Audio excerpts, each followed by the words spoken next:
का मौका मिला, लेकिन साथियों बड़े मेरे को दुख के साथ और खेद व्यक्त करते हुए ये कहना पड़ता है कि आज भी जो हमारे अहिरिया समाज के लोग हैं वो चाहे वैसे तो उन्होंने MA BA कर ली होगी, PhD कर ली होगी, लेकिन राजनीतिक और सामाजिक तौर पे अभी भी उनमें चेतना की कमी है। वहाँ पे बहुत सारे, अब कृपया ताली मत बजाना, ध्यान से बात सुन लो, मैं कहना क्या चाहता हूँ, मेरा संदेश क्या है आपके लिए। इस संदेश में सबसे ज़्यादा भूमिका मेरी माताओं बहनों की होगी। जो माताएं बहनें 3 पीढ़ियों तक और 3 समाजों में रोज बात करती हैं, यही हमारे प्रचार का सबसे बड़ा साधन होता है। हमारे अहिरिया समाज के लोग चाहे सूरजपुर में हो, चाहे डोईवाला में हो, चाहे गणेशपुर में हो, चाहे मंगलौर में हो, चाहे यहाँ भी थे आपके कुरुक्षेत्र और करनाल में, बहुत सारे लोग अपनी गाड़ियों के पीछे राणा लिखवाते थे। बहुत सारे लोगों को कोई पूछता था, जैसे एक दिन मैं चंडीगढ़ से आ रहा था, वहाँ माताएं बहनें ना जामुन बेच रही सड़क के किनारे छापा लगा के, माता जी कौन हो? बोले भाई हम तो राजपूत हैं। एक भाई खड़ा, कौन हो भाई? बोले हम तो राजपूत हैं। देखो साथियों, राजपूत कभी रहे होंगे, कभी होंगे, लेकिन आज तो अगर मेरी निक्कर भी फट रही है, मेरा जूता भी टूट रहा है और मैं अपने आप को बड़ा राजपूत कहूँ तो वैसे ही गलत की बात है। और इसी राजपूती के चक्कर में जो सरकार की जन कल्याणकारी योजनाएं है ना, वो लोगों ने हमारे को लेने नहीं दी कि हम तो जी राजपूत है, फिर राजपूत है, राजपूत तो बड़े बड़ारे होते हैं भाई। ऐसे इस बात का अपने ध्यान रखना है। मैं गणेशपुर में गया, मैंने पूछा कि आपके पीले कार्ड बने हुए हैं? कहते नहीं जी। आपके बच्चों को आरक्षण मिलता है? कहते नहीं जी। भाई क्यों नहीं मिलता? कहे जी हम तो राणे, हम तो राजपूतों में है। मैंने वहां बैठे बैठे तहसीलदार देहरादून को फोन किया, राजेंद्र जी, तहसीलदार को रिक्वेस्ट की कि मेरे को जरूरी गणेशपुर का जो समाज है इसका रेवेन्यू रिकॉर्ड में डाटा चाहिए। तो साथियों जब मैंने 150 साल पुराना आपका डाटा निकलवाया ना, तहसीलदार को कह के पटवारी से नकल मंगवाई और ये मंगलौर वालों का निकलवाया, तो वहां पे सीधा सीधा अहेड़ी लिखा हुआ है। तो हम क्यों चक्कर में पड़ रहे हैं? अगर आप चाहते हैं आपके भी पीले कार्ड बने, आपको भी आरक्षण मिले, तो ये जो झूठा तगमा आप लिए घूम रहे हो ना, इसको बंद करिए। सभी माताएं बहनें अपनी 3 पुश्तों को बताएं कि बेटा हम अहेड़ी हैं। अहेड़ी बताने से आपको क्यों शर्म करनी है? अभी टीकाराम अहेरिया जी का जिक्र हो रहा था, आप में से बहुत कम जानते होंगे टीकाराम अहेरिया जी, जिनका जो वजन भी वो 50 किलो से कम था। करते क्या थे वो? मैं नहीं कह रहा, आपका इतिहासकार है। आप लोग स्वतंत्रता आंदोलनों में अव्वल दर्जे के लड़ाके थे। टीकाराम अहिरिया जी क्या करते थे? वो बेचारे तोप तलवार तो चला नहीं सकते थे, लेकिन मन में जलन थी कि ये मुगल और अंग्रेज भारत में शासन कैसे कर रहे हैं, देश तो हमारा है। वो क्या करते थे? वो डुबकी के तैराकी के माहिर थे। वो गंगा या जमुना में जहाँ से अंग्रेज या मुगल पार कर रहे होते थे ना, 4-5 किश्ती में बैठकर, डुबकी मार के एक डंडा साथ में लेके उस नाव के नीचे पहुंच जाते थे और नाव के नीचे डंडा फंसा के उसको उल्टी करके उनको पानी में ही मार देते थे। जो बच जाता था उसको मलयुद्ध में मार देते थे। अमर रहे। तो ऐसे शूरवीरों से जो आपका समाज भरा पड़ा है। अगर हमें DNT जैसे DNT समाज की मुक्ति का दिवस का प्रोग्राम है, अगर मैं मोटे मोटे तौर पे भी गिनाऊं, बंजारा समाज से बीबी भिखा हुई है, जिसने सबसे पहले 1634 में मुगलों के खिलाफ लड़ाई में सीधा घोड़े पर बैठ के तलवार से हिस्सा लिया, उसमें शहीद हुई। बीबी सीतो बाई है, जब हमारे लोगों को जबरदस्ती मुगल बनाया जाता था ना, उनके वो 11 लेडीज थी, नखलास चौक लाहौर 1634, मीर मन्नू को जमाना सूबेदार होता था, मीर मन्नू, उन्होंने बेटा 11 औरतों के बच्चों के टुकड़े करके ना उनके गले में हार डाल दिए बना के, लेकिन उन्होंने इस्लाम कबूल नहीं किया, अपना देश और धर्म के लिए अपनी शहीदी दे दी। अहिल्याबाई होलकर गढ़िया समाज से आती थी, जिन्होंने कई 100 साल पहले महिला शिक्षा का बीड़ा उठाया था और महिला को बराबरता का हक दिलवाने का जिन्होंने ऐलान किया था। ऐसे ही राणा सावलमल, आप सब बहुत सारे गूंगा की बाड़ी पे जाते होंगे। गूंगा जी का सबसे बड़ा सिपाही थानेदार कौन था? राणा सावलमल। वो जो है, ये कौन सा समाज है? बावरिया। ये चारों भाई बावरिया समाज से आते थे। यानी आप उस टाइम भी थानेदार थे जब थानेदारों का नाम सुन के ही लोग गांव छोड़ जाते थे। लक्ष्मी शाह बंजारा, जिसने आज आप हिंदुस्तान में जाओ, जितने भी कुएं, बावड़ियां, धर्मशालाएं और बड़े बड़े जो तालाब हैं वो आपको वहाँ प्लेट लगी मिलेगी, वो लक्ष्मी शाह बंजारा। मेरे कहने का मतलब है कि हमारे इन समाजों से इतने महापुरुष हुए हैं, इतने बलिदानी हुए हैं, जिनकी अगर मैं यहाँ वर्णन करने लगूँ मेरे पास 109 लोगों की उनकी बल्दियत के साथ लिस्ट है, तो बहुत समय लगेगा।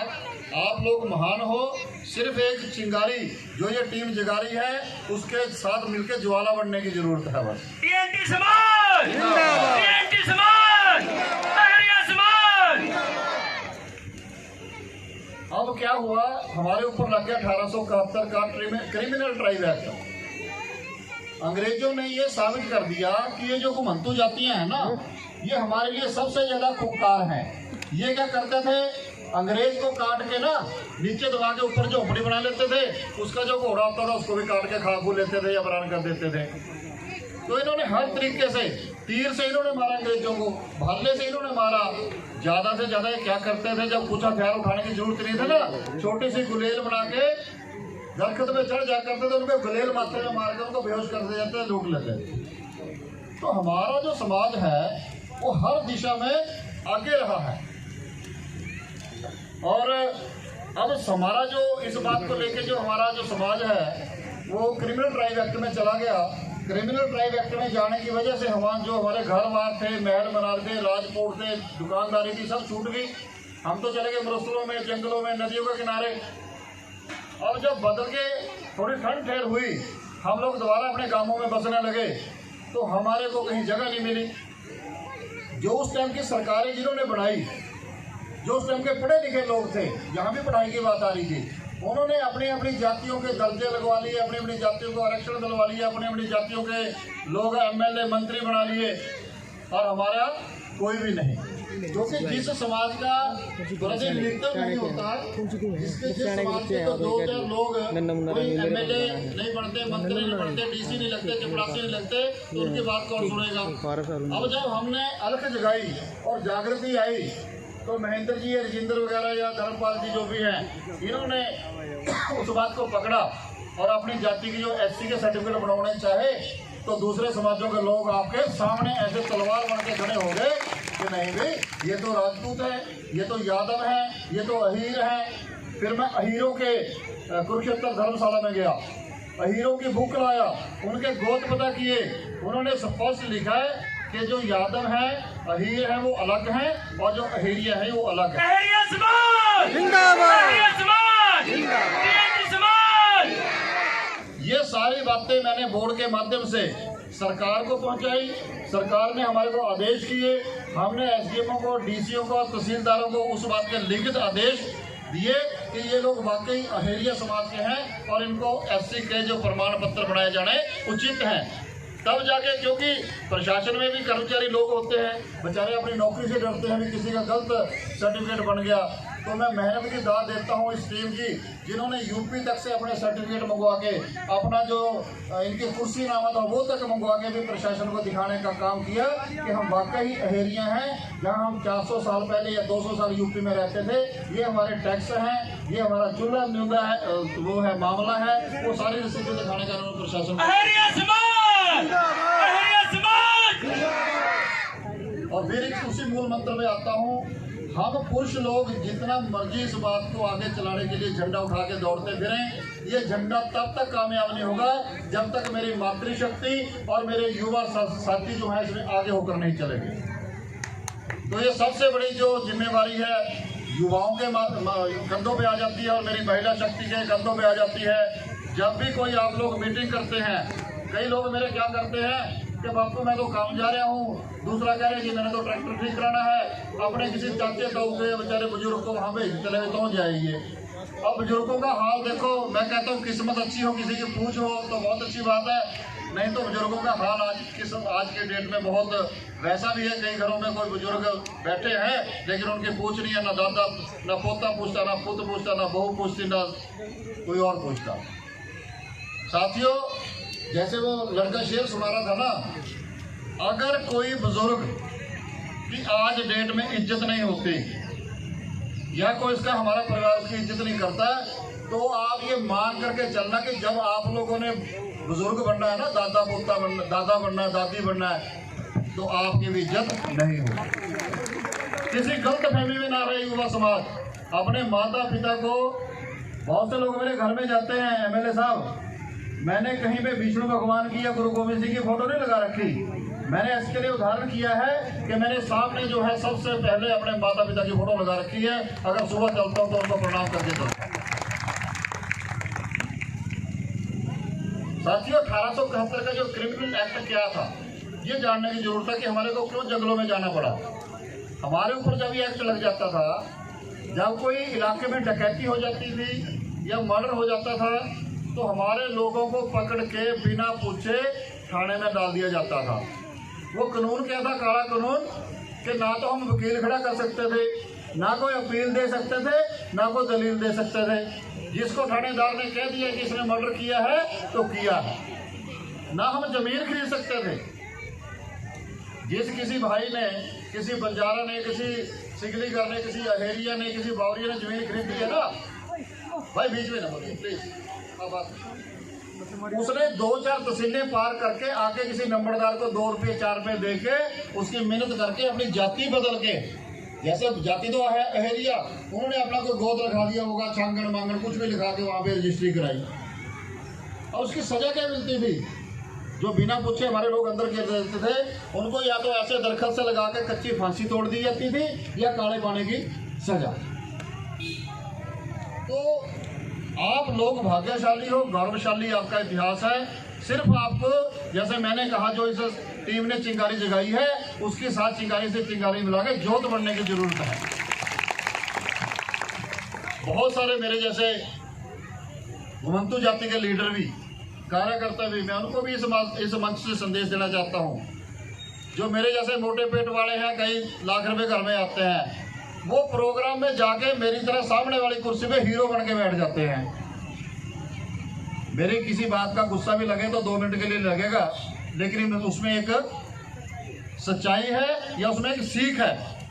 हमें आपके प्रोग्राम में हीरो नहीं बनना, हमें सबको आपके प्रोग्राम का हिस्सा बनना चाहिए। हमें भी 5, 7, 10 लोग अपने अपने साथ लेकर आने चाहिए।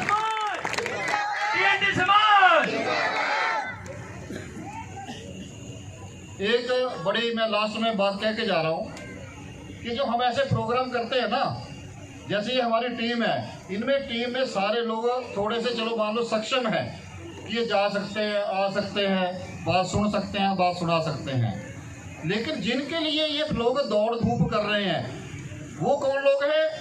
जिनको अपने खेत से, अपनी मजदूरी से, अपने डंगर बाछे से, अपने बाड़े से फुर्सत नहीं है। और उन लोगों का अगर ये संदेशा देंगे ना भी आज प्रोग्राम में भी आना है, वो टाल कर देंगे कि मैंने तो ये दिहाड़ी पे जाना है, मेरा तो बेटा बीमार है, मेरी तो भैंस जाने वाली है, 36 तरह के ये खाइए। हमारे बीच में जो असली कार्यकर्ता हैं, जिन लोगों के लिए काम करना चाहते हैं, जिनको ऊपर उठाना चाहते हैं, वो उनके दोहरा बैठकर राजी नहीं, अपना एक दिन का काम छोड़कर राजी। तो मेरे इस मंच के माध्यम से सभी लोगों को ये निवेदन है, बेनती है, प्रार्थना है कि जब भी हमारे समाजों का कोई प्रोग्राम हो तो उसमें गरीब तबका, जिसको इस बात की सख्त जरूरत है, उनको भी अपना घर भर्ती एक बच्चा, बच्ची, लड़का, लड़की, बहू, जो भी आ सके, वो प्रोग्राम में बात सुनने के लिए जरूर भेजनी चाहिए। क्योंकि बूंद बूंद करके ही सागर भरता है, और जब सागर बन जाता है तो वो हिलोरे जब मारता है तो सारी दुनिया को पता चल जाता है कि ये सागर बन चुका है। अब ये हमने जब अलख जगाई थी 2015 से मेन हमने ये बीड़ा उठाया था। मैं आपको बता दूं, जो हमारा कोई चपड़ासी भी नहीं लगाता था ना, हमारे ये कार्यकर्ता या हम लोग भी सेक्रेटरीट की सीढ़ी नहीं चढ़ सकते थे सचिवालय की। पिछला जो घुमंतु जाति विकास बोर्ड बना था, उसमें अशोक माजरा अहेरिया समाज से वो बीसी कमीशन के मेंबर लिए गए थे। रमेश पाल जी नहोनी गढ़िया समाज से वो बीसी कमीशन के मेंबर लिए गए थे। ये इतिहास में पहली बार हो रहा है माननीय खट्टर जी के निर्देश में।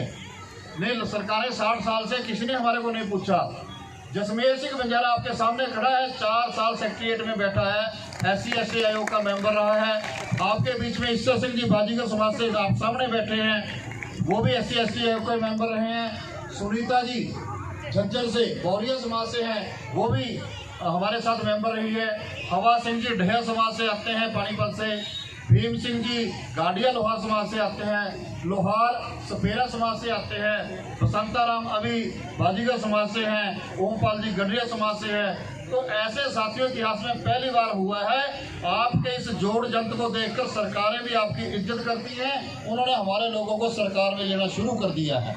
तो साथियों, आप लोगों ने मुझे जो बुलाकर यहाँ पर मान सम्मान दिया, जो मेरी इतनी ध्यान से बात सुनी, आप सभी को नमस्कार, बहुत बहुत धन्यवाद।